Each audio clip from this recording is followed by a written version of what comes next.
Hola y bienvenidos a Coffee Break Spanish. Welcome back to Coffee Break Spanish. Today I'm here to talk about lesson 39. And in this lesson we were having a conversation with Bea, who's a student from Murcia. And Bea tells us a little about herself. And we use lots of phrases that you learned way back at the beginning of the course when we were talking about getting to know people and introducing yourself. So we hope that you find this lesson useful.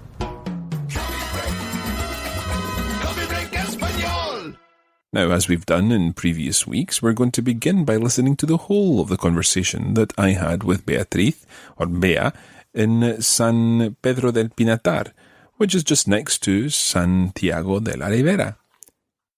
This conversation is about languages, or in particular, about English, and whether or not Bea feels confident in her English.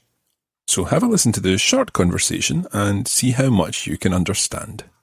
Bueno, estoy aquí en San Pedro del Pinatar y estoy con... Bea. Hola, Bea, ¿qué tal? Muy bien. Y dime, Bea, ¿tú eres española? Sí. ¿Dónde vives? En Murcia. ¿Y estudias o trabajas? Estudio. ¿Qué estudias? Estudio ciencias empresariales en la Universidad de Murcia. ¿Y te gusta? Sí. ¿Y hablas inglés? Muy poco. ¿Se tiene que estudiar inglés en tu carrera? No, solo si la eliges. ¿Y mucha gente la elige? Yo sí. Entonces, ¿desde hace cuánto tiempo estudias inglés? He estudiado solo un año. ¿Y no has estudiado en el colegio? Bueno, sí, en el colegio y en el instituto. ¿Y en total, entonces, cuántos años? 4. ¿Y piensas tú que después de 4 años se puede hablar muy fácilmente otro idioma? No, porque no lo practico mucho. ¿Y vienen muchos turistas aquí a esta zona? Sí, porque hay playa, hay mucha fiesta. ¿Y entonces no puedes practicar tu inglés con los ingleses o los británicos o los americanos que vienen? Sí. Okay, so we'll stop the conversation there and go back to the beginning and start to listen to the conversation in various sections so that we can try to identify what Bea and I were talking about. Listen to the beginning of the conversation. Bueno, estoy aquí en San Pedro del Pinatar y estoy con... Bea. Hola, Bea, ¿qué tal? Muy bien. So I began by saying estoy aquí. I am here in San Pedro del Pinatar. In San Pedro del Pinatar, the name of the place, and that's actually just beside Santiago de la Ribera. You'll be familiar now with Santiago de la Ribera because that's where we did most of our recording. San Pedro del Pinatar, just an area of Santiago. I said, estoy con, and Bea filled in her name. Estoy con, I am with Bea, Beatriz. Now, why did I use estoy and not soy there? The reason for this is that estoy, from the verb estar, is used when we're talking about location or a temporary thing. Estoy con, I am with. Estoy en San Pedro del Pinatar. I am in San Pedro del Pinatar. Estoy, estar, is used for temporary situations or describing location. So after asking Bea how she was, ¿cómo estás? ¿Qué tal? And she said, muy bien, I then go on to ask her a question. Have a listen to the question. Y dime, Bea, ¿tú eres española? Sí. ¿Dónde vives? En Murcia. I say to Bea, dime, Bea. Dime means tell me. It's the informal version of dígame. Dígame or dime. Dime, Bea. Tell me, Bea. ¿Eres española? ¿Eres española? Are you Spanish? Española, the feminine form of the adjective for Spanish. The masculine form is español. This adjective, like many other adjectives, ends in a, española. Española, the feminine form of Spanish. The masculine form is español, so it doesn't have an extra vowel at the end. Take another example. Americano. Americano has O at the end. And if you're from the United States, you're more likely to say norteamericano, North American, because obviously americano, americana can have the meaning of Latin American. So if you want to say I am North American, you would say soy norteamericano. And if you're feminine, or if you're female, you would say soy norteamericana, norteamericana, norteamericana. In this case, Bea is española, española. And I would say soy escocés, escocés. Cara would say escocesa. These are all the adjectives linked to nationality. ¿Y estudias o trabajas? Estudio. This is a fairly straightforward question to understand. ¿Estudias o trabajas? Estudiar is the verb to study, and trabajar is the verb to work. So I'm asking Bea, ¿estudias o trabajas? Do you study or do you work? Now, obviously here I'm wanting to find out what Bea does with her time, but in fact, ¿estudias o trabajas is one of those phrases that's used very often in sort of chat-up situations. ¿Estudias o trabajas? Do you study or do you work? It's really just a conversation starter, so you can use it to start off those conversations when you want to find out what someone does, or if you just want to start talking to them. ¿Estudias o trabajas? And it's obviously aimed at a particular age group.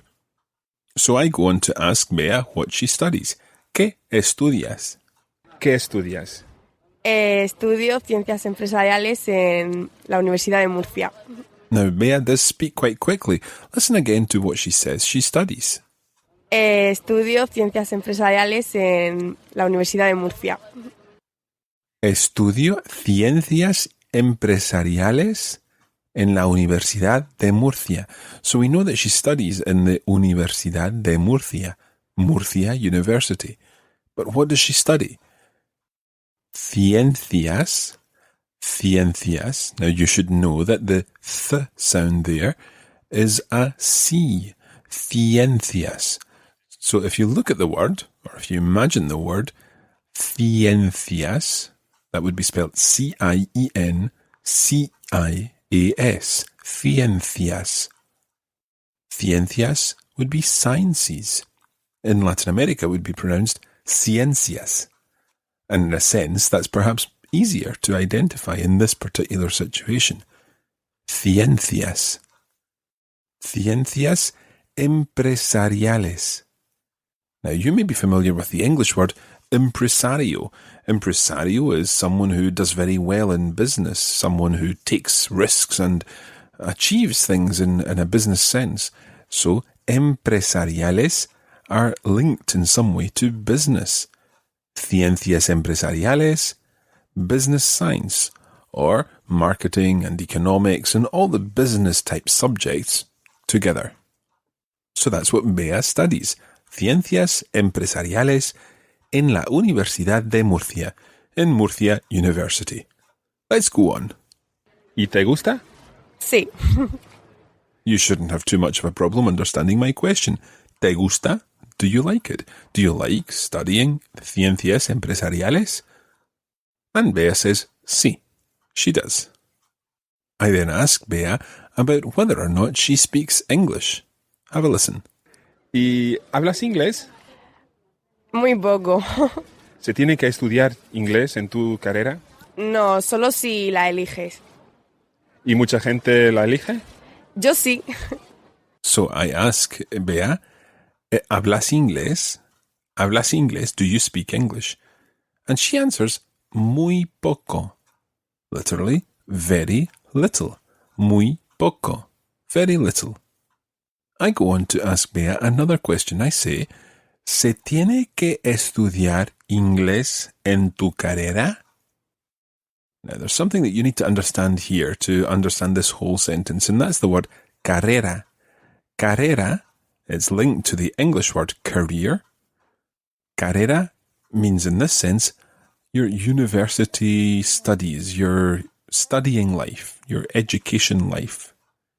So, se tiene que, does one have to, estudiar inglés, to study English, en tu carrera, in your line of studies.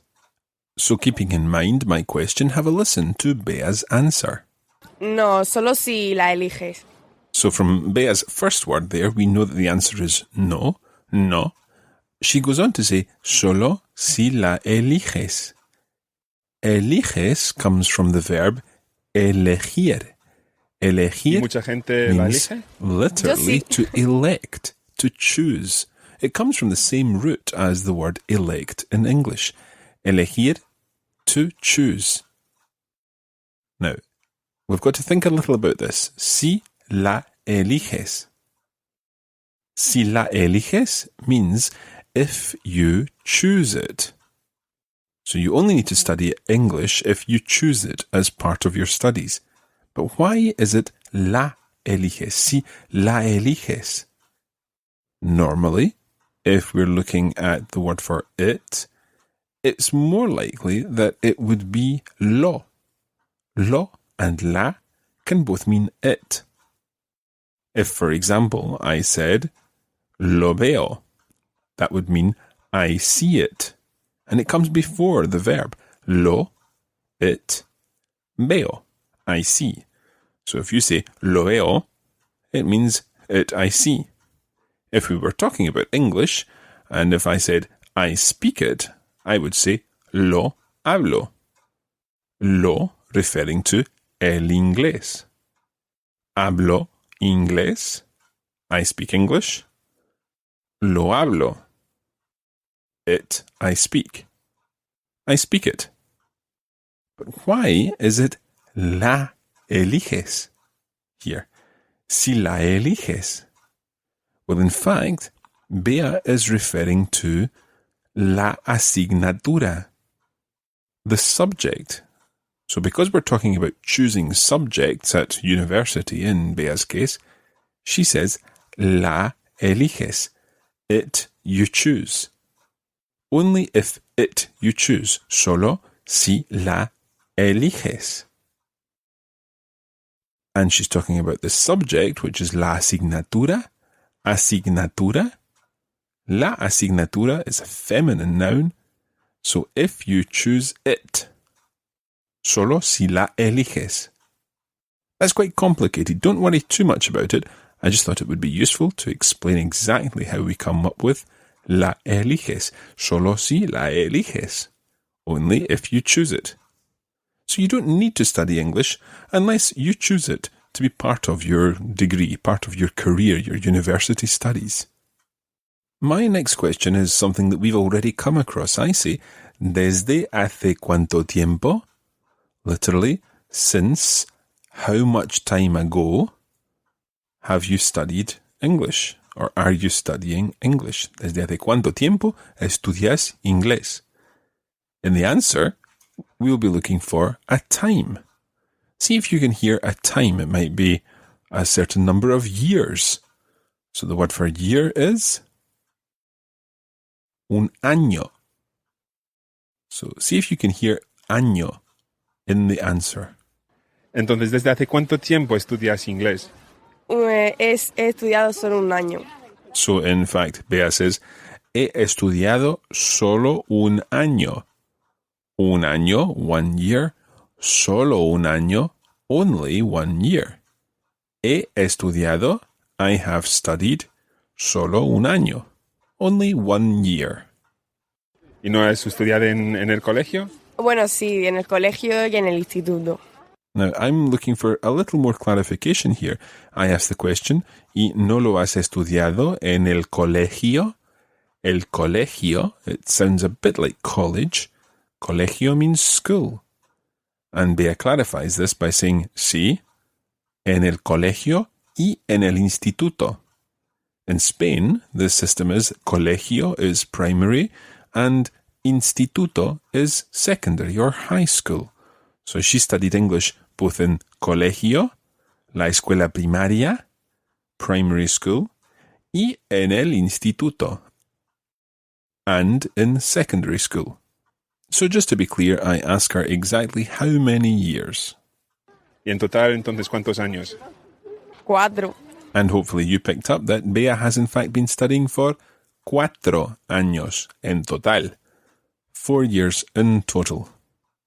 ¿Y piensas tú que después de 4 años se puede hablar muy fácilmente otro idioma? Have a listen again to this question. I'm asking Bea if she thinks something. ¿Piensas tú? Do you think que se puede, that one can, hablar muy fácilmente? Hablar is to speak, and fácil, or fácil, is the word for easy. So fácilmente is easily. Otro idioma, another language. Listen to that whole question again.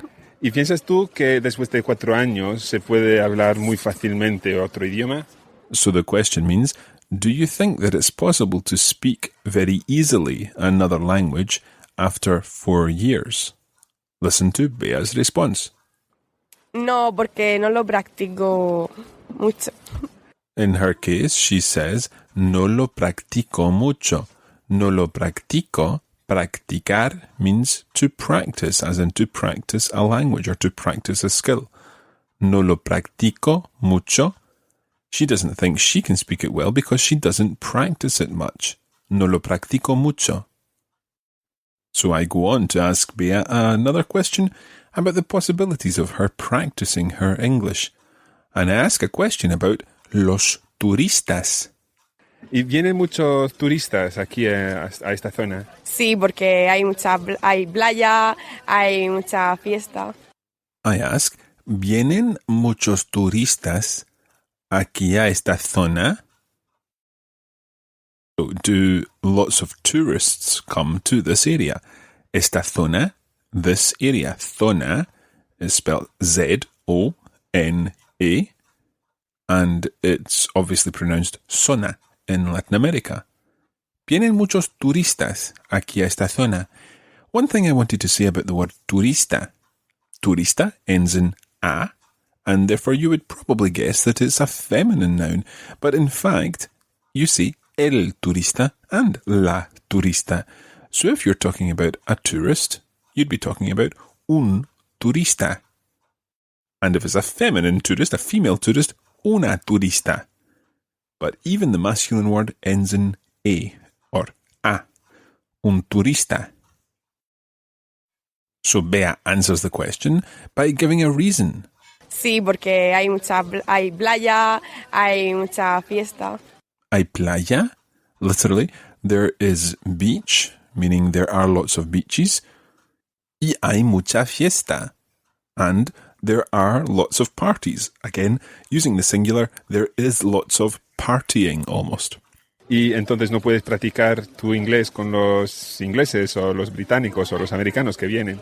Sí, So my final question is, ¿y no puedes practicar? Can't you practice tu inglés, your English, con los ingleses, with the English people, los británicos, the British people, los americanos, the Americans, que vienen, who come? So let's listen to the whole conversation again and see how much you understand. Bueno, estoy aquí en San Pedro del Pinatar y estoy con... Bea. Hola, Bea, ¿qué tal? Muy bien. Y dime, Bea, ¿tú eres española? Sí, ¿Dónde vives? en Murcia. ¿Y estudias o trabajas? Estudio. ¿Qué estudias? Estudio ciencias empresariales en la Universidad de Murcia. ¿Y te gusta? Sí, ¿Y hablas inglés? muy poco. ¿Se tiene que estudiar inglés en tu carrera? No, solo si la eliges. ¿Y mucha gente la elige? Yo sí. Entonces, ¿desde hace cuánto tiempo estudias inglés? He estudiado solo un año. ¿Y no has estudiado en el colegio? Bueno, sí, en el colegio y en el instituto. ¿Y en total, entonces, cuántos años? 4. ¿Y piensas tú que después de 4 años se puede hablar muy fácilmente otro idioma? No, porque no lo practico mucho. ¿Y vienen muchos turistas aquí a esta zona? Sí, porque hay playa, hay mucha fiesta. Y entonces no puedes practicar tu inglés con los ingleses o los británicos o los americanos que vienen. Sí. So this conversation, this week's lesson, has been, in a way, an introduction to the topic that we're going to be covering next week. Normally, at the end of a unit, we cover a cultural topic, so we're looking at something a little less connected to the transactional language that we've been covering over the past few weeks. But we'll finish off here for today.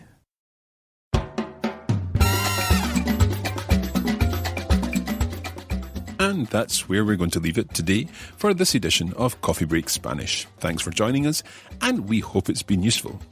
You can join the Coffee Break Spanish community on Facebook at facebook.com/coffeebreakspanish and follow @LearnSpanish on Twitter. Muchas gracias y hasta pronto.